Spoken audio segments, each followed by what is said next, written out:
வணக்கம்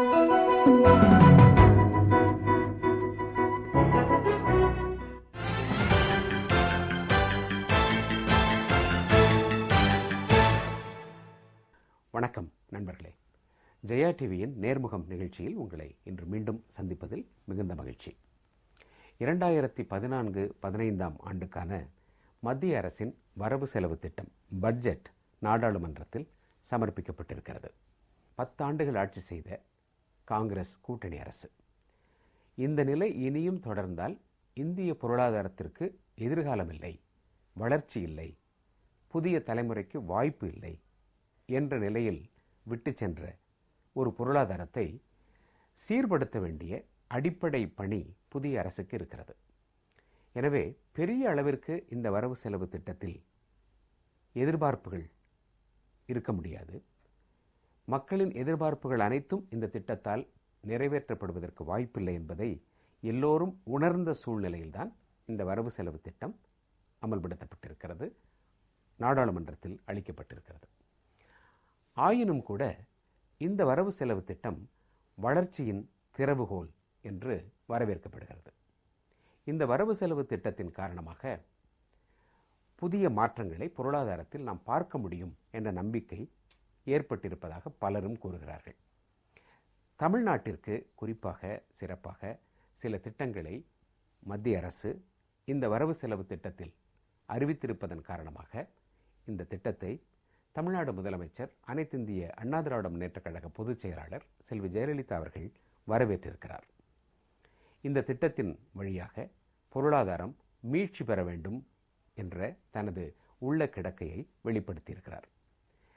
இந்த வரவு செலவு திட்டம் ஒரு சராசரி இந்தியனுக்கு என்ன செய்ய போகிறது என்ற கேள்விதான் எல்லோர் மனத்திலும். அதை பற்றி இன்றைக்கு பேசப்போகிறோம். நிதி மற்றும் முதலீட்டு ஆலோசகர் திரு நாகப்பன் அவர்கள் இந்த நிகழ்ச்சியில் இந்த வரவு செலவு திட்டத்தை தன்னுடைய பார்வையில் நம்மோடு விவாதிக்க வந்திருக்கிறார். திரு நாகப்பன் அவர்களை இந்த நிகழ்ச்சியில் உங்களுக்கு அறிமுகம் செய்வதில் மகிழ்ச்சி அடைகிறேன். வணக்கங்க. வணக்கம். ஒரு வரவு செலவு திட்டம் என்பது சடங்கா, சம்பிரதாயமா அல்லது இரண்டுமேவா என்றால் அது ஒரு அடிப்படையான தேவை. நாட்டினுடைய வருமானம், நாட்டினுடைய செலவு, இதையெல்லாம் தாண்டி those who have less in life should have more in law என்பது அடிப்படையில் நடைமுறைப்படுத்தப்பட வேண்டுமென்றால், பிறப்பால் யாருக்கெல்லாம் குறைவாக கொடுக்கப்பட்டதோ அவர்களுக்கு அரசு சட்டம் நிறைவாக கொடுக்க வேண்டும் என்பதை அமல்படுத்த வேண்டுமென்றால் அதற்கு பட்ஜெட் தான் ஒரு சிறந்த வழி. பொருளாதார சமத்துவத்தை உருவாக்குவதற்கு மனிதன் கண்டுபிடித்த மிக எளிதான முறை என்பது வரி விதிப்பு தான். அந்த வகையில் இந்த வரவு செலவு திட்டம் ஒரு சராசரி இந்திய குடிமகனுக்கு, மாத சம்பளம் வாங்குகின்ற ஒரு டாக்ஸ் பேயருக்கு என்னங்க? பல விஷயங்கள் இதில் செய்திருக்கிறார்கள். ஒரு குறிப்பாக 3 விஷயத்தை நம்ம சொல்ல முடியும். ஒரு middle class, typical middle class people, அவங்களுக்கு நடுத்தட்டு மக்களுக்கு என்ன செய்யப்பட்டிருக்கிறது, கீழ் நடுத்தட்டு மக்களுக்கு அப்படின்னு பார்க்கும் பொழுது வருமான வரி விலக்கு, அந்த வரம்பு உயர்த்தப்பட்டிருக்கிறது. ஏற்கனவே 2 லட்சமாக இருந்தது, 2,50,000 மாற்றப்பட்டிருக்கிறது. அதில் சீனியர் சிட்டிசன்ஸ், வயது முதிர்ந்தோருக்கு, 60 வயதுக்கு மேற்பட்டவர்களுக்கு அந்த 2,50,000 3 லட்சமாக மாற்றப்பட்டிருக்கிறது. இன்னொரு 50,000 உயர்த்தியிருக்கிறார்கள். இதன் மூலமாக நேரடியாக அந்த லோயர் டாக்ஸ் பிராக்கெட்டில் இருக்கவங்க ஒவ்வொருத்தருக்குமே ஒரு 5,000 ரூபாய்க்கு மேலே அதில் வரி சேமிப்புங்கிறது வரும். இது ஒரு முதல் விஷயம். இரண்டாவது விஷயம் பார்த்தீங்கன்னா, அவங்களுக்கு பப்ளிக் ப்ராவிடென்ட் ஃபண்ட், பிபிஎஃப் என்று சொல்லக்கூடிய அந்த ப்ராவிடென்ட் ஃபண்டில் போடக்கூடிய அந்த நிதி, அதை 1,50,000 லட்சம் ரூபாயாக உயர்த்தியிருக்கிறார்கள். இது வரைக்கும் 1 லட்சம் ரூபாயாக இருந்தது, அது 1,50,000 லட்சம் ரூபாயாக உயர்த்தியிருக்கிறார்கள். அது முதலீடு செய்யக்கூடிய செக்ஷன் 80C என்று சொல்லக்கூடிய அந்த லிமிட்டையும் 1,50,000 லட்சமாக மாற்றியிருக்கிறாங்க. கிட்டத்தட்ட இது ஒரு 50% இன்க்ரீஸ். இந்த மாதிரி ஒரு இன்க்ரீஸ் சமீப காலத்தில் கொடுக்கப்படவில்லை. அதில் என்ன ஒரு பெரிய ஒரு சலுகை ஒரு சாமானிய மக்களுக்கு அப்படின்னு பார்த்தீங்கன்னா, சிறு தொழில் செய்பவர்கள் அவங்களுக்குலாம் பிஎஃப்ங்கிறது கிடையாது, ப்ராவிடென்ட் ஃபண்டுங்கிறது கிடையாது. ஓய்வு காலத்துக்கு அவங்களே தான் சேமித்து வைத்துக் கொள்ள வேண்டும். அந்த மாதிரி சேமிப்பு வைப்பதற்கு ஒரு நல்ல டூல் இந்த பப்ளிக் ப்ராவிடென்ட் ஃபண்ட் அப்படின்னு சொல்லி அஞ்சலக சேமிப்புகள் வருது. அதில் நம்ம செய்யக்கூடிய முதலீட்டுக்கும் 1,50,000 லட்சம் ரூபாய்க்கு வருமான வரி கிடையாது. அதன் மீது வரக்கூடிய வருமானத்திற்கும் 8.665% கொடுக்குறாங்க, அதற்கும் வருமான வரி கிடையாது. திரும்ப எடுக்கும் பொழுது அதன் மீதுக்கு எந்த விதமான வருமான வரியும் கிடையாது. எக்ஸம்ப்ட்னு சொல்லுவோம். முதலீட்டுக்கும் எக்ஸம்ப்ட், அதில் வரக்கூடிய வருமானத்துக்கும் எக்ஸம்ட், திருப்பி எடுக்கும் பொழுதும் அதுக்கு வந்து வரி விலக்கு அப்படின்னு. இது வந்து 2வது விஷயம் அவங்க செய்திருக்கக்கூடியது இந்த பட்ஜெட்டில் மக்களுக்கு ஒரு பலனளிக்கக்கூடிய ஒரு விஷயம். 3வது விஷயம் வீட்டுக்கடன். இன்றைக்கி மக்களுடைய அடிப்படை ஒரு அத்தியாவசிய தேவைங்கிறது வீடாக இருக்குது. அந்த வீட்டுக்கடன் வாங்குபவர்களுக்கு அந்த வீட்டுக்கடன் மீதான வட்டியை இஎம்ஐ மூலமாக ஈக்குவேட்டட் மந்த்லி இன்ஸ்டால்மெண்ட் வங்கிக்கு திருப்பி கொடுக்கும் பொழுது அந்த கடன் மீதான வட்டி இருக்கு இல்லையா, அந்த வட்டி வந்து செல்ஃப் ஆக்குபைடு ஹவுஸுக்கு வந்து இது வரைக்கும் 1,00,000 லட்சம் ரூபாய் வரைக்கும் வந்து அந்த வருமான வரி விலக்கு கொடுக்கப்பட்டிருந்தது. அதிலும் ஒரு 50,000 ரூபாயை உயர்த்தி இருக்கிறார்கள். 1,00,000 லட்சம் ரூபாய்ங்கிறது 2 லட்சம் ரூபாய் வரைக்கும் வந்து அந்த திருப்பி கொடுக்கக்கூடிய கடன் மீதான வட்டிக்கு வருமான வரி விலக்கு என்று கொடுத்திருக்கிறார்கள். ஆக இந்த மாதிரி ஒவ்வொரு 3 விதமான ஒவ்வொரு இதிலையும் 50,000 அதிகரித்திருப்பதனால் குறைந்தபட்சம் ஒரு வரி கட்டுபவருக்கு வந்து ஒரு 15,000 ரூபாய் வந்து ஆண்டுக்கு அவங்களுக்கு வந்து மிச்சம்ங்கிறது ஆரம்பித்து ஒரு 36,000 ரூபாய் வரைக்கும் வந்து உச்சபட்சத்தில் இருக்கவங்களுக்கு வரி சலுகைகள் கிடைத்திருக்கிறது. அதாவது ஒரு மாதம் 40,000 50,000 வரை மாத சம்பளம் பெறுகின்ற ஒருவருக்கு ஆண்டுக்கு வரி சலுகையாக அவர்களால் ஒரு 30,000 50,000 வரை அவர்களால் பெற முடியும். ஒரு 13th month சேலரியை போல இது வருகிறது. ஒரு மாதம் உபரியாக உங்களுக்கு கிடைக்கிற ஒரு மாதம் 13th month சேலரி என்று கூட சொல்லலாம். இந்த 13th month சேலரி போல வருகின்ற இதுவரை ஆகி கொண்டிருந்த இந்த செலவு இப்பொழுது மிச்சமாகி இருக்கிற பட்சத்தில் இந்த கூடுதலாக 13வது மாத சம்பளம் போல வருகின்ற இந்த தொகையை அவர்கள் எப்படி பயன்படுத்தி கொண்டால் இன்றைக்கு இருக்கின்ற பணவீக்கத்தில் இருக்கின்ற விலைவாசி உயர்வில் ஒரு மிடில் கிளாஸ் மேன் எப்படி தனக்கு ஒரு நிதி பாதுகாப்பை ஃபினான்ஷியல் செக்யூரிட்டியை ஏற்படுத்திக் கொள்ள முடியும்? இன்னைக்கு இப்போ பெரிய தொழிலதிபர்கள் அதாவது தொழில் செய்பவர்கள் தொழில் முனைவோருக்கு வரக்கூடிய லாபத்தை எல்லாம் அவங்க பலவிதமாக அவங்க வந்து வரி திட்டமிடல் அல்லது டாக்ஸ் பிளானிங் மூலமாக செய்ய முடிகிறது. ஆனால் ஒரு மிடில் கிளாஸுக்கோ லோயர் மிடில் கிளாஸுக்கோ ஒரு கல்லூரியில் வேலை செய்யக்கூடிய ஒரு ஆசிரியராக இருக்கட்டும் அல்லது வங்கி ஊழியராக இருக்கட்டும் இவங்களுக்கு அல்லது தனியார் நிறுவனங்களில் வேலை செய்பவர்களுக்கு என்ன ஒரு பெரிய பிரச்சனைனா அவங்களுடைய வருமானத்தை வந்து ஒரு செலவு கணக்கு எழுதுறதோ அல்லது மறைக்கிறதோ இந்த மாதிரிலாம் அவங்களால எதுவுமே வந்து ஒரு செய்ய முடியாத ஒரு சூழ்நிலை. நியாயமாக நேர்மையாக உழைத்து ஈட்டக்கூடிய அந்த பணத்தில் அவங்க வரி திட்டமிடல் செய்யணும்னா அவங்களுக்கு கிடைக்கக்கூடிய ஒரு விஷயம் இந்த பப்ளிக் ப்ராவிடென்ட் ஃபண்ட். அதனால தான் அதனுடைய லிமிட்டையும் அவங்க ஏற்றிருக்காங்க. அதில் வந்து ஒரே தடவை 1,00,000 லட்சம் ரூபா போடணுங்கிறதுல மாதம் அவங்க வந்து ஒரு 12,000 போட்டுக்கொண்டு வந்தால் கூட அல்லது 10,000 வரைக்கும் 12,000 வரைக்கும் போடலாம். அவங்க குறைந்தபட்சம் 500 ரூபாய் முதலீடு செய்ய வேண்டும். செய்யும் பொழுது அதில் 8.6% அல்லது 6.5 கிடைக்கிறதுன்னு சொன்னேன். பணவீக்கம் இன்னைக்கு 8.2 வட்டி விகிதம் வந்து அதில் ஆண்டுக்கு கிடைக்கிறது. ஆனால் இன்னைக்கு இருக்கக்கூடிய பணவீக்கம் வந்து 8.28 அல்லது 8.29 அந்த அளவில் இருக்கு. அப்படி பார்க்கும்பொழுது இதில் வந்து இது வெறும் 8.65 மட்டும் இல்லை. நீங்கள் அந்த வருமான வரி விலக்கோடு கிடைக்கக்கூடிய வருவாய்ங்கிறப்ப உண்மையிலேயே இதனுடைய வருவாயினுடைய அளவுன்னு பார்க்கும்பொழுது ஒரு வங்கி டெபாசிட் வந்து 9% கொடுக்குதுன்னா அது வந்து வருமான வரிக்கு உட்படுத்தப்பட்டது. இது வந்து வருமான வரி இல்லாமலே 8.65 கிடைக்குதுன்னா இதனுடைய உண்மையான வருவாய்ங்கிறது ஒரு 12.5%. ஸோ இந்த மாதிரி ரியல் டேர்ம்ஸில் பார்த்தோம்னா அவங்களுக்கு கிடைக்கக்கூடிய ஆதாயம்ங்கிறது வருமானம்ங்கிறது ஆண்டுக்கு 12.5% கிடைக்கிறதா நம்ம எடுத்துக்கொள்ளலாம். ஒரு 15 ஆண்டு காலத்திற்கு ஒரு நீண்ட கால முதலீடாக இருக்கிறது. முதல் 6 ஆண்டு காலத்திற்கு இதில் வந்து கை வைக்க முடியாது. அதுக்கப்புறம் கடனை வெளியெடுக்க முடியும். அதுக்கப்புறம் வித்ட்ராயல் பண்ணுறதுக்கும் சில ரூல்ஸ் அண்ட் ரெகுலேஷன்ஸ் இருக்குது. ஆனால் ஒரு நீண்ட கால அடிப்படையில் இன்றைக்கி வந்து ஒரு அன்ஆர்கனைஸ்டு செக்டாரில் இருக்கக்கூடியவங்களுக்கு ஒரு பெரிய ஒரு லாங் டேர்ம் ரிட்டையர்மெண்ட் பெனிஃபிட்னு சொல்லலாம் அல்லது அவங்களுடைய ஒரு லைஃப்பை ஒரு சேஃப் அண்ட் செக்யூராக வச்சுக்கொள்ளக்கூடிய ஒரு திட்டமாக இந்த பிபிஎஃப் இருந்து வந்திருக்கிறது. இதுக்கு கொடுத்துருக்கிறது அவங்களுக்கு இது ஒரு நல்ல விதமான ஒரு ஃபைனான்ஷியல் பிளானிங்காக இருக்கும்னு நான் நினைக்கிறேன். வருமான வரி வரம்பு உயர்வு அது 5 லட்சமாக கூட இருக்கும் என்றெல்லாம் மக்கள் எதிர்பார்த்தார்கள். ஆனால் திடீரென்று 5 லட்சமாக உயர்த்த முடியாது இல்லையா? அதே போல இந்த அளவிற்கு 50,000 ரூபாய் அளவிற்கு உயர்த்தியதே பெரிய விஷயம்தான். இதுக்கு முன்னாடி 10,000 20,000 என்றுதான் உயர்த்த. இவ்வளவு பெரிய அளவுல வந்து நம்ம இந்த கடந்த ஒரு 20-25 ஆண்டுகளில் பார்க்கும் பொழுது ஒரு 50,000 ரூபாய் வந்து அதிகரிப்பது என்பது ரூபாய் டேர்ம்ஸ்ல விட்டுட்டு ஒரு சதவீத கணக்கில் பார்த்தா கூட ஒரு 25% வந்து ஒரே ஆண்டில் அதிகரித்திருப்பது என்பது எனக்கு தெரிந்து இதுதான் முதல் முறைன்னு நான் நினைக்கிறேன். கிசான் விகாஸ் பத்ரா எல்லாம் மறுபடியும் கொண்டு வர்றாங்க போல இருக்கு.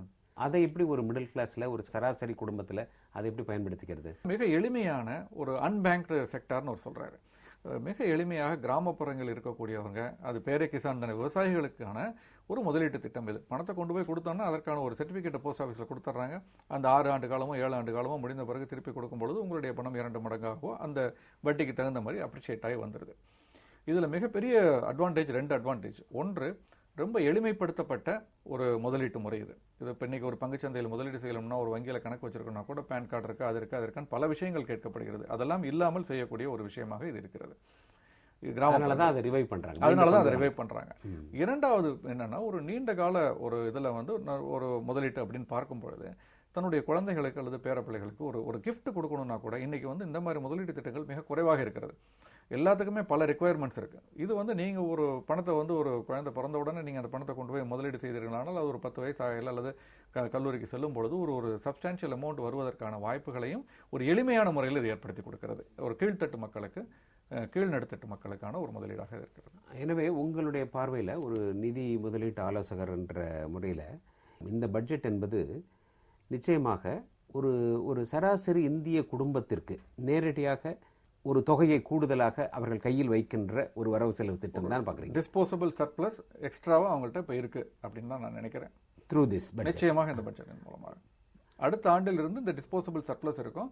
அரசு எதிர்பார்க்கக்கூடிய இன்னொரு விஷயம் என்ன அப்படின்னு பார்த்தீங்கன்னா, இந்த டிஸ்போசபிள் சர்ப்ளஸ் அப்படின்னு சொல்லக்கூடிய இந்த உபரி சேமிப்பு மக்களுடைய கைக்கு செல்லும் பொழுது அது ஒரு பக்கம் சேமிப்பாக மீண்டும் அரசுக்கே வந்து சேரும், அல்லது இன்னொரு பக்கம் அவங்க அதை செலவு செய்யும் பொழுது, ஏன்னா அவங்களாம் தேவை இருக்கக்கூடிய மக்கள், இந்த தேவையின் அடிப்படையில் அவங்க செலவு செய்யும் பொழுது பொருளாதார சுழற்சிக்குமே அது வந்து ஒரு டிமாண்டை கிரியேட் பண்ணி அந்த ஒரு தொழில் மலர்ச்சிக்கும் அது வந்து வழிவகுக்கும் என்ற எதிர்பார்ப்பும், அதன் மூலமாக வரி வசூலிப்பு அரசுக்கு அதிகரிக்கும் என்ற, இந்த பக்கம் ஒரு பக்கம் இழக்கிறது எப்படியோ இன்னொரு பக்கம் அதனுடைய வருமானமும் அதிகரிக்கும் என்ற எதிர்பார்ப்போம். இந்த பட்ஜெட் தருகின்ற வரி சலுகைகளால் வருகின்ற பணத்தை கொண்டு போய் தங்கம் போன்ற ஒரு டெட் இன்வெஸ்ட்மெண்ட்ல போட்டக்கூடாது இல்லையா? ஆமா, அதாவது ஃபைனான்ஷியல் அசெட்ஸ்ல போட்டால் தான் இந்த சுழற்சிங்கிறது நடக்கும், நாட்டுக்கு தொழில் வளர்ச்சிக்கு எல்லாத்துக்குமே நல்லது. அதை எதிர்பார்த்து தான் ஃபினான்ஸ் மினிஸ்டர் இது அறிவிச்சிருக்காரு. ஆமா, மக்கள் இதை போய் தங்கத்தில் முதலீடு செய்ய வேண்டும் என்பது எதிர்பார்ப்பாக நிச்சயமாக கிடையாது.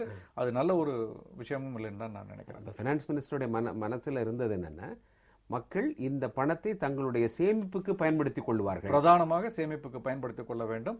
அதையும் தாண்டி ஒரு தேவைகளை பயன்படுத்திக் கொள்வதற்கு சில செலவுகள் செய்கிறோம்னா அது தவறில்லை. ஆனால் நீங்க வந்து இந்த சேமிப்பை வந்து நிதி சேமிப்பாக இருந்தால்தான் அரசுக்கு பயன்படும். அது ஒரு தங்கம்ங்கிற சேமிப்புல போகும் பொழுது அது லாக்கருக்குள்ள போயிடுது, அல்லது அது ஒரு லாக் ஆயிடுது. அதனுடைய ஒரு சொத்து அல்லது ஒரு பணம்ங்கிறது சுழற்சி வந்து பாதிக்கப்படுகிறது. இந்த பட்ஜெட்டினுடைய மற்ற சேலியன் ஃபீச்சர், சிறப்பு அம்சங்களை இதை சொல்லுவீங்க? 2-3 விஷயங்கள் சொல்லலாம். ஒன்று வந்து ரியல் எஸ்டேட் இன்வெஸ்ட்மெண்ட் ட்ரஸ்ட் அப்படின்னு ஒன்று இருக்கிறது. இருந்து வருகிறது, செபியால் ரெகுலேட் பண்ணப்பட்டது. சமீப காலமாகத்தான் அது பிரபலமடைந்து வருகிறது. ஆனால் அதில் வந்து இந்த டாக்ஸ் ஸ்டேட்டஸ் வந்து என்னங்கிறது ஒரு தெளிவு இல்லாமல் இருந்தது. அவர்கள் கையிலும் அதற்கு வருமான வரி வரும், அந்த ரியல் எஸ்டேட் இன்வெஸ்ட்மெண்ட் ட்ரஸ்ட்டில் முதலீடு செய்தவர்களுக்கும் அது வரும். அதில் இப்போ என்ன செய்திருக்காங்கன்னா, இன்வெஸ்ட்னு சொல்லிட்டு, அதாவது இன்வெஸ்ட்மெண்ட் ட்ரஸ்ட்னு ஒன்று புதிதாக அதில் ஒரு மாடிஃபைட் வெர்ஷன் ஒன்று கொண்டு வந்திருக்காங்க. அதன் மூலமாக அதில் முதலீடு செய்பவர்களுக்கு டாக்ஸ் பாஸ் த்ரூ ஸ்டேட்டஸ்னு சொல்லி அந்த என்ன வரிச்சலுகைகள் இருக்கிறதோ அது வந்து அதில் முதலீடு செய்தவர்களுக்கும் கிடைக்கும் மாதிரி செய்திருக்கிறார்கள். இப்போ வந்து பங்குச்சந்தையில் முதலீடு செய்யும் பொழுது இந்த டிவிடெண்டுக்கு அது உண்டு, அந்த மாதிரி கொண்டு வந்திருக்கிறார்கள். இதில் முக்கியமாக நாம் கவனிக்கப்பட வேண்டிய விஷயம் என்னென்னா, நம்ம மாநில அரசுகள், குறிப்பாக நம்ம மாநிலம் போன்ற அரசுகளுக்கு நிறைய நம்ம ஆம்பிஷியஸ் பிளான்ஸ் நிறைய வச்சுருக்கோம், நிறைய ஒரு விஷனோட இருக்கும். அப்போ அதற்கான அந்த ப்ராஜெக்ட்ஸ்லாம் இம்ப்ளிமெண்ட் பண்ணணும்னா அரசு வந்து அதற்கான ரெவென்யூவை ஓரளவுக்கு ஜென்ரேட் பண்ணிகிட்டு இருக்கோம் நம்ம. ஏன்னா இன்னைக்கு நம்ம இந்தியாவில் இருக்கக்கூடிய மிகச்சில அரசுகள் ரெவென்யூ சர்ப்ளஸ் பட்ஜெட் கொடுத்துருக்கக்கூடிய அரசுகளை நம்ம அரசு ஒன்று, தமிழ்நாட்டு அரசு ஒன்று. அதனால அது ஓரளவுக்கு போகும். ஸோ ஒரு பப்ளிக் பிரைவேட் பார்ட்னர்ஷிப், இந்த மாதிரி வெளி முதலீடுகள் வர வேண்டும் என்றால் அதுக்கு ஒரு இன்ஃப்ராஸ்ட்ரக்சர், அதன் அடிப்படையில் ஒரு டெவலப்மெண்ட் ஃபண்டுங்கிறது நம்ம கிரியேட் பண்ணணும். அப்படி கிரியேட் பண்ணும்பொழுது அதற்கான வரிச்சலுகைகள், அதனான நடைமுறைகள்லாம் வேணும். அதை பற்றியும் வந்து இந்த பட்ஜெட்டில் வந்து ஓரளவுக்கு அதுக்கான ஒரு விஷன், ஒரு இது தெரிவிக்கப்பட்டிருக்கிறது. ஸோ அது வந்து ஒரு வரவேற்கப்பட வேண்டிய விஷயம் நம்முடைய இதை பொறுத்த வரைக்கும், இந்த real estate investment trust and investment ட்ரஸ்ட்டை பொறுத்த வரைக்கும். ஒரு மாநிலமாக தமிழ்நாடு அடைகின்ற பலன், தமிழ்நாட்டை பொறுத்த வரைக்கும் இன்றைக்கி பட்ஜெட்டில் பார்த்தீங்கன்னா பல கோரிக்கைகள் சம்பந்தமாக அவங்க வந்து பாசிட்டிவான ஒரு ட்ரெண்ட் தெரிவித்திருக்கிறார்கள். குறிப்பாக ஒரு 5 விஷயங்கள் வந்து அதில் வந்து நம்ம சொல்லலாம். ஒன்று, தூத்துக்குடியில் இருக்கக்கூடிய அந்த அவுட்டர் போர்ட், அந்த ப்ராஜெக்டுக்காக 11,000 கோடிக்கு மேல் வந்து ஒதுக்கி இருக்கக்கூடிய தூத்துக்குடி துறைமுகம் மற்றும் அதை சார்ந்த சுற்றியுள்ள பகுதிகளினுடைய வளர்ச்சிக்காக ஒரு 11,000 கோடிக்கு மேல் வந்து ஒதுக்கி இருக்கிறார்கள். இரண்டாவதாக ஸ்மார்ட் சிட்டிஸ், அந்த லிஸ்ட்டில் வந்து பொன்னேரி, தமிழ்நாட்டில் இருக்கக்கூடிய நம்ம நார்த் சென்னையில் இருக்கக்கூடிய பொன்னேரியை வந்து சேர்த்திருக்கிறார்கள். இது மாதிரி இன்னும் பல இடங்கள் நம்ம தமிழ்நாட்டில் வந்து வர வேண்டும் என்று நம்முடைய கோரிக்கை இருந்தாலும் ஒரு பிகினிங் அப்படின்னு நம்ம எடுத்துக்கலாம். மூன்றாவதாக வேளாங்கண்ணி, காஞ்சிபுரம் உள்ளிட்ட இந்த 2 நகரங்களையும் வந்து ஒரு ஹெரிட்டேஜ் டூரிஸ்டம் டவுன்ஸாக அதை மேலும் டெவலப் பண்ணுறதுக்கான ஒரு அறிவிப்பு வெளியாகி இருக்கிறது. இது ஒரு நல்ல தொடக்கம் நான் நினைக்கிறேன். தமிழ்நாடு மாதிரி ஒரு மிகப்பெரிய மாநிலத்தில் நம்ம இன்னும் வந்து இந்த மாதிரி விஷயங்கள் நடக்கும்பொழுது நம்மளால் இன்னும் அடுத்த கட்டத்துக்கு செல்ல முடியும். டெக்ஸ்டைல் மெகா கிளஸ்டர், அது வந்து தமிழ்நாட்டில் வந்து அமைக்கப்படும் அப்படின்னு சொல்லியிருக்காங்க. அது ஒரு நல்ல ஒரு விஷயமா நான் நினைக்கிறேன். ஏன்னா நம்முடைய அடிப்படை ஆதாரம்னு பார்க்கும்பொழுது ஒரு சில விஷயங்கள் தான், சர்க்கரை, டெக்ஸ்டைல்ஸ், இந்த மாதிரி விஷயங்கள் நம்ம வந்து பார்க்கும்பொழுது அது வந்து ஒரு நல்ல விஷயம். ரொம்ப முக்கியமான விஷயமா நான் கருதுறது வந்து அல்ட்ரா மெகா சோலார் ப்ராஜெக்ட்ஸ். அதற்கான ஒரு ஒதுக்கீடுகள் செய்யப்பட்டிருக்கிறது. அந்த துறையில் அவங்க சொல்லியிருக்கக்கூடிய ஒரு விஷயம் வந்து நிச்சயமாக அதுவும் ஒரு நல்ல தொடக்கம் என்று நான் நினைக்கிறேன். ஏன்னா நமக்கு இருக்கக்கூடிய நில வளங்கள், நமக்கு இருக்கக்கூடிய இதெல்லாம் பார்க்கும்பொழுது அந்த சோலார் பவருங்கிறது ஒரு alternate energy, very good energy. இந்த நிலத்தடி நீரை இந்த எம்என்சி கம்பெனிகள், பன்னாட்டு நிறுவனங்கள் நிலத்தடி நீரை எடுத்து பாட்டில்டு வாட்டர் பிஸ்னஸ் பண்ணும் பொழுது அதை அவர்கள் டீசாலினேட் பண்ணி செய்யணும் என்ற ஒரு நிபந்தனையை விதித்திருக்கலாம் என்பது ஒரு சிலருடைய கருத்து. கரெக்ட். அப்படி செய்வதன் வழியாக அந்த ஒரு இடத்துல முதலீடு வரும், வியாபாரமாக்கப்படுகிறது என்ற குற்றச்சாட்டு தவிர்க்கப்படும், வேலைவாய்ப்புகள் புதிதாக இன்னும் கூடுதலாக டெக்னாலஜி சென்டர்டாக உருவாவதற்கு வாய்ப்பு இருக்கும். இன்னும் இதுதான் முதல் பட்ஜெட் இந்த அரசுக்கு. எனவே அடுத்தடுத்த ஆண்டுகளில் இவர்கள் என்ன செய்கிறார்கள் என்பதை பொறுத்திருந்து பார்க்க வேண்டும். சோடா டாக்ஸ்னு ஒரு டாக்ஸ் கொண்டு வர வேண்டும் என்ற ப்ரொபோசல் அமெரிக்கா மாதிரி நாடுகளில் ஒபாமாவே அதை பற்றி பேசியிருக்காரு. ஏன்னா ஹெல்த் ஆங்கிள்லையும் வந்து இது வந்து குழந்தைகளுக்கு, சிறுவர்களுக்கு வந்து இதில் ஒரு பெரிய பலன் இல்லை, சொல்லப்போனால் நெகட்டிவ் இம்பாக்ட் இருக்குன்னு பல ஆய்வுகள் சொல்லுகிறது. அதனால இதில் இந்த சின் டாக்ஸ்னு சொல்லுவோம். அந்த மாதிரி இதில் சிகரெட் போன்றவற்றின் மீது போடப்படுகின்ற வரியை போல சின் டாக்ஸ் என்று சொல்லலாம். இந்த பட்ஜெட் நாம் ஒன்று நினைவில் கொள்ளணும், இது முதலில் போடப்பட்ட இடைக்கால பட்ஜெட்டினுடைய எஞ்சிய காலம். இது தொடர்ச்சி, கண்டினியூ. இந்த கண்டினியூவிட்டி காரணமாகத்தான் இதில் இவ்வளோ லிமிட்டேஷன் இருக்கு அப்படின்னு நினைக்கிறீங்களா நீங்க? எனக்கு அந்த மாதிரி ஒரு எண்ணம் வந்து அன்றைக்கு பட்ஜெட் கேட்ட பிறகு தோன்றியது உண்மை. ஒரு பழைய அந்த தொடர்ச்சியினுடைய தாக்கம்ங்கிறது இன்னும் பல இடங்களில், சில இடங்களில் நம்ம வந்து பார்க்க முடிந்தது. ஏன்னா இதையெல்லாம் தாண்டி ஒரு ரெவல்யூஷனரியாக, கம்ப்ளீட்டாக புதுமையாக பல விஷயங்களில் வந்து அவங்க வந்து செய்திருக்க முடியும் என்று நான் நினைக்கிறேன். அதனால் இந்த குறுகிய காலகட்டமும், ஏன்னா தேர்தல் முடிந்து ஒரு 40-45 நாட்களில் தயார் பண்ண வேண்டிய ஒரு காலகட்டமும், ஏற்கனவே இருந்த அந்த இன்டரிம் பட்ஜெட்டுடைய தொடர்ச்சியாக இப்போ ஃபிஸ்கல் டெபிசிட் வந்து அவங்க டார்கெட் ஃபிக்ஸ் பண்ணிட்டு போயிட்டாங்கன்னா அந்த 4.1 அச்சீவ் பண்ண வேண்டிய ஒரு சூழ்நிலை இருக்கிறது. அது முடியாது, 4.5க்கு ட்ரை பண்ணுறோன்னு இவர் சொல்லியிருக்காரு. இருந்தாலும் 4.1க்கு முயற்சி பண்ணுறோன்னு சொல்லியிருக்காரு. ஆனால் என்ன பண்ணியிருக்காங்க முந்தின அரசு பார்த்தீங்கன்னா, டார்கெட் வந்து ரொம்ப டஃப்பாக செட் பண்ணிவிட்டு அந்த எக்ஸ்பென்சஸை போஸ்ட்போன் பண்ணியிருக்காங்க. அந்த எக்ஸ்பென்சஸ் பூரா நடப்பு ஆண்டில் நடந்திருக்கிறது, ஏப்ரல், மேல். ஸோ நடப்பு ஆண்டில் அந்த டார்கெட்டை மீட் பண்ணுறதுங்கிறது மிக கடினமான ஒரு விஷயம். ஸோ அந்த ஒரு சூழ்நிலையில் இந்த பட்ஜெட் ப்ரிப்பேர் பண்ணப்பட்டிருக்கிறது என்பதையும் நாம் கருத்தில் கொள்ள வேண்டும். நிதி பற்றாக்குறையை பொறுத்த வரைக்கும் ஒரு பெரிய அளவில் அவங்க கட்டுக்குள்ளே கொண்டு வர முடியலை. FRBM ஆக்ட் வந்து ஒரு ஹேவயராக எங்கேயோ போயிடுச்சு. அவங்க அடுத்த ஆண்டு 2015 வந்து 3.6%, 2017ஆம் ஆண்டு அதை வந்து 3% கொண்டு வருவேன் என்று சொல்லியிருக்கிறாங்க. அப்போவுமே ரெவென்யூ டெபிசிட்டுங்கிறது தொடர்ந்து இருக்கும் போல இருக்கிறது. தமிழகத்தை போல ரெவென்யூ சர்ப்ளஸாக வந்தால்தான் அவங்க வந்து வளர்ச்சி பாதையில் செல்ல முடியும், கடனை திருப்பி கொடுக்க முடியும், வட்டியை கட்ட முடியும், இதெல்லாம் ஒழுங்காக பண்ண முடியும். இன்றைக்கி வந்து ஒரு 60% வந்து நமக்கு வருமான வரி மற்ற வரிகள்லேருந்து வருகிறதுனா கூட 40% அதர் இன்கம்லேருந்து வருது. இன்றைக்கி ஒரு பெரிய நிறுவனங்கள் எடுத்து பாருங்கள், எந்த நிறுவனமும் வந்து 40% வருமானம் வந்து இதர வருமானத்துலேருந்து வர்றது கிடையாது. அதனுடைய மெயின் வருமானம் தொழில் எதுவோ அதுலேருந்து தான் வரும். அந்த மாதிரி நம்ம அரசுக்கும் அதுலேருந்து வரணும். அதை வந்து அவங்க வந்து ஒரு கலெக்ஷன் மெக்கானிசமாக இம்ப்ரூவ் பண்ணணும்னு நான் நினைக்கிறேன்.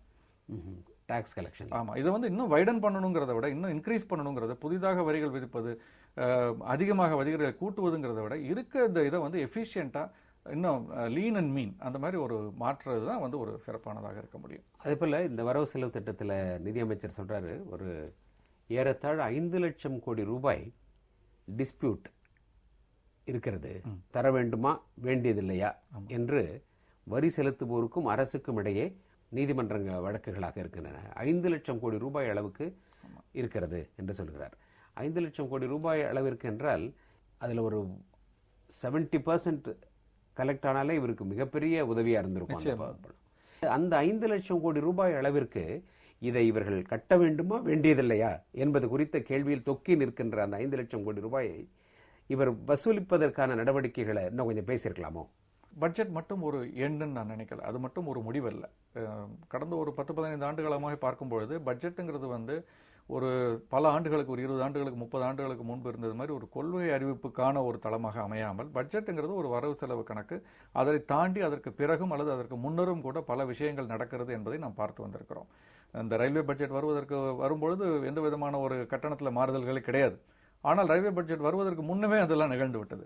அந்த மாதிரி பட்ஜெட்டுக்கு முன்பும் நிகழலாம், பட்ஜெட்டுக்கு பின்பும் நிகழலாம். இது ஒரு நல்ல தொடக்கமாக அமைந்திருக்கிறது என்ற அளவில் தான் நான் இதை பார்க்கிறேன். இதனுடைய நீட்சியாக, இதனுடைய தொடர்ச்சியாக வரும் நாட்களில் அடுத்தடுத்து அவர்கள் பல விஷயங்களில் இதே முனைப்பை, இந்த வேகத்தை இன்னும் அதிகப்படுத்தி செயல்பட வேண்டும். அப்பொழுதுதான் மக்களுடைய அந்த நம்பிக்கையை பூர்த்தி செய்வதாக அமையும்.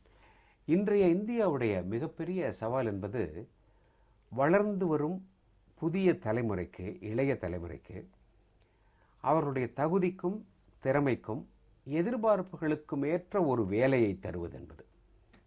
அதற்கான ஒரு சூத்திரத்தை இந்த வரவு செலவு திட்டத்திலோ அல்லது அரசாங்கத்தினுடைய கொள்கை அறிவிப்புகளிலோ பார்க்க முடிகிறது அவங்களால. என்னுடைய ஒரு வியூ எப்படின்னு நான் நினைக்கிறேன்னா, வேலை வாய்ப்பை உருவாக்கக்கூடிய ஒரு ஜாயிண்ட் செக்டாராக இருக்கட்டும் அல்லது தனியார் துறையாக இருக்கட்டும், அவங்களை ஊக்குவித்து மறைமுகமாக அவர்கள் மூலமாக வேலை வாய்ப்பை அதிகப்படுத்துவதும், அதற்கான ஒரு கண்டக்டிவ் என்விரான்மெண்ட்னு சொல்கிறோம் இல்லையா, ஒரு தொழில் நடத்துவதற்கு ஏற்ற ஒரு சூழலை, ஒரு இண்டஸ்ட்ரி ஃப்ரெண்ட்லி ஒரு சூழ்நிலை, ரெட் டேப்பிசமை குறைத்து ரொம்ப ப்ராசஸிங் ரொம்ப ஃபாஸ்ட்டாக ஸ்பீடாக அந்த எஃபிஷியண்ட்டாக மாற்றி அமைப்பதன் மூலமாகத்தான் அதை அடைய முடியும் என்று நான் நினைக்கிறேன். அதற்கான சில அறிகுறிகள் இதில் நமக்கு தெரிகிறது. அதை தாண்டி MSME sector, micro and small and medium enterprises, அவங்களுக்கும் நிறைய விஷயங்கள் சொல்லப்பட்டிருக்கிறது. அதில் மிக முக்கியமாக மிட் சைஸ் என்டர்பிரைசஸுக்கு, நடுத்தர நிறுவனங்களுக்கு நான் பார்க்கக்கூடியது என்ன அப்படின்னு பார்த்தீங்கன்னா, கேபெக்ஸ் பிளான்.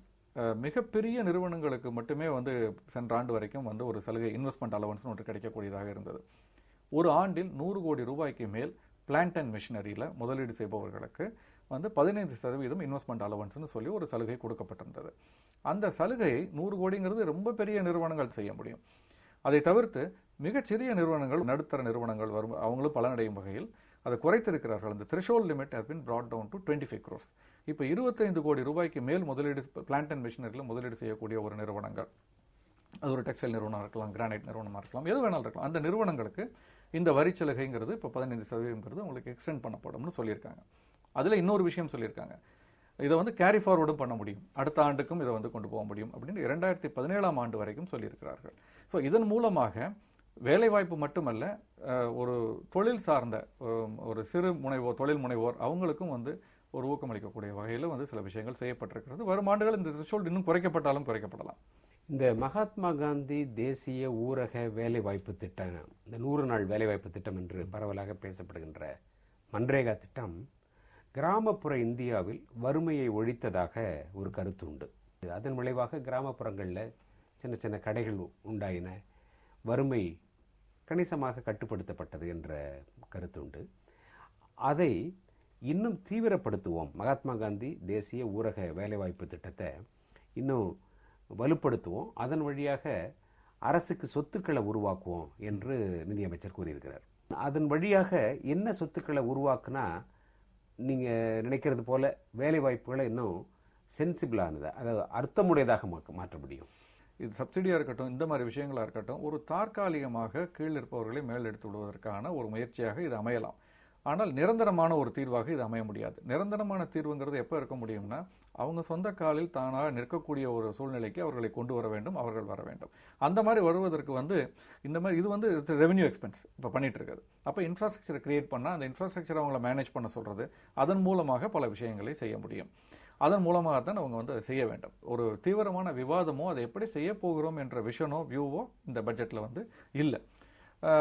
என்ன மாதிரி செய்யலாம்னா, குடிநீர் ஆதாரம் இருக்கிறது, அல்லது பல இன்ஃப்ராஸ்ட்ரக்சர் ப்ராஜெக்ட்ஸ் வில்லேஜ் லெவலில் அவங்களால செய்ய முடியும். அதற்கு அது ஒரு நிரந்தரமான தீர்வாக இருக்கக்கூடிய பல விஷயங்களுக்கான முதலீடாக இந்த செலவை மாற்றினால் அது பல பிரச்சனைகளை இவங்களுக்கு தீர்க்கும் என்று நான் நினைக்கிறேன். ஒருவேளை பட்ஜெட் குறித்த மற்ற நாடாளுமன்ற விவாதத்தின் பொழுது அதை அவர்கள் என்ன மனதில் வைத்து இதை குறிப்பிட்டிருக்காங்க என்பது தெரியும். அசெட் கிரியேஷனுக்கு இது எப்படி பயன்படும் என்பதை விளக்குவார்களோ என்னவோ. மற்றது கிராமப்புற வளர்ச்சிக்காகவும் இதில் சில கருத்துக்களை சொல்லியிருக்காங்க. நீர்நிலைகளை மேம்படுத்துறதுக்காக, அப்ரெண்டிஸ்ஷிப் என்கரேஜ் பண்ணுறதுக்காக, அதை ஸ்ட்ரெங்தன் பண்ணுறதுக்காக, வேலை வாய்ப்பு பயிற்சி முறைகளை என்கரேஜ் பண்ணுறதுக்காக, விவசாயத்திற்காக, அந்த மானியங்களை செம்மைப்படுத்துறதுக்காகலாம் சில கருத்துக்கள் இதில் சொல்லியிருக்காங்க. ஆனால் பிரதமர் குறிப்பிட்ட கசப்பு மருந்து அப்படி என்பது இதில் ஒன்றும் காணப்படலையோ? கசப்புன்னு சொல்கிற அளவுக்கு கசப்பு மருந்துங்கிறது இதில் இல்லை. இதை எப்படி நான் வந்து பார்க்குறேன் அப்படின்னு பார்த்தீங்கன்னா, ரயில்வேயில் வந்து கசப்பு மருந்து ரயில்வே பட்ஜெட்டுக்கு முன்னாலே கொடுத்துட்டாங்க. பட்ஜெட்டுங்கிறது ஒரு மிக முக்கியமான ஒரு டாக்குமெண்ட்டு. அது பாசேஜுங்கிறது ரொம்ப ஒரு முக்கியமான ஒரு விஷயம். அதற்கு தடைக்கல்லாக சில கசப்பு மருந்துகள் இருக்க வேண்டாம் என்று கூட நினைத்திருக்கலாம். அதனால் பட்ஜெட்டோடு நிற்பதில்லை. நான் முதல்ல சொன்ன மாதிரி பட்ஜெட்டை தொடர்ந்து சில விஷயங்கள் நடக்கலாம். ஆனால் எல்லாம் ஒரு விஷயம் என்ன நம்ம வந்து மனதில் வைத்துக்கொள்ள வேண்டும் என்றால், நீண்ட கால அடிப்படையில் செல்ஃப் சஸ்டைனபிளாக தொடர்ந்து இதை நாம் நடத்தக்கூடிய விஷயமாக அதை வந்து எல்லாத்தையுமே அவங்க மாற்ற வேண்டும். அன்றாட செலவுகளுக்காக மட்டும் நம்ம வந்து ஒரு விஷயத்தை செய்கிறோம்னா அது வந்து சஸ்டைனபிள் மாடலாக அது இருக்காது. அதை நினைவில் கொண்டு அவங்க செய்ய வேண்டும், செய்வார்கள் நினைக்கிறேன். அந்த வகையில் இது ஒரு பரவலாக எல்லோருடைய வரவேற்பையும் இந்த பட்ஜெட் பெற்றிருக்கிறது. நாம் நினைத்ததை விடவும் கசப்பு கம்மியாக இருக்கிறது. எனவே இதன் வழியாக மாற்றங்கள் வருவதற்கான வாய்ப்பு இருப்பதாகவும் குறிப்பிட்டீங்க. அடுத்தடுத்த ஆண்டுகளில் வரக்கூடிய பட்ஜெட் தான் பார்க்கணும். ஆமாம். நன்றி. உங்களை சந்தித்ததில் மகிழ்ச்சி. வணக்கம். வணக்கம். நன்றி நண்பர்களே. மீண்டும் நேர்முகம் நிகழ்ச்சியில் சந்திப்போம். அதுவரை ஜெயா டிவியிலிருந்து நெஞ்சார்ந்த அன்பு. நன்றி. வணக்கம்.